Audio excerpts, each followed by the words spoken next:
Shout out sa akong mga follower diha sa Kahumayan, Danau City. So naatay mga retail outlet na diha, dili na ta makisodong palit ato sa Lagyo.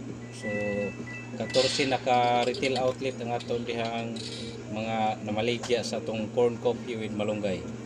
So ang una nga namaligya, Rosalita Parato diri sa Maris, Kahumayan, Danau City.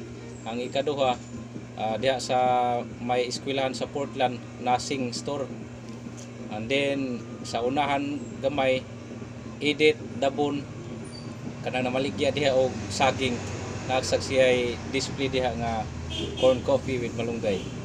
Ug arita sa Portland, ubos sa Baskitan, na diha ang ilang Ma'am Myros Manco.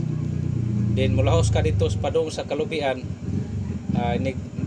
down mo to padung Kalubian, na dito kang tindahan ni Ma'am Lily Munti. Ma'am Lily Munti. Unya sa unahan nasa dito ang tindahan ni Ma'am Milani Balansag.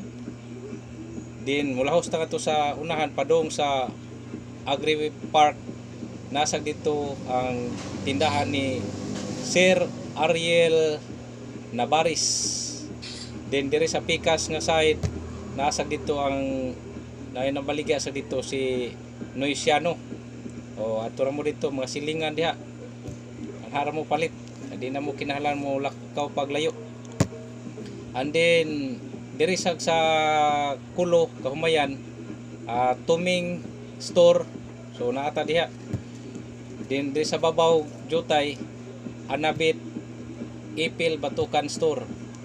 Then sa kang Mario Hardware, nakasagta diha, nag-display po na siya, kay nag-maintain po na siya sa atong corn coffee with malunggay. Then mulahos ka dito sa unahan sa Gmail Store, kanang padong Saka padong gas station. So na diha maligya po na Gmail Store.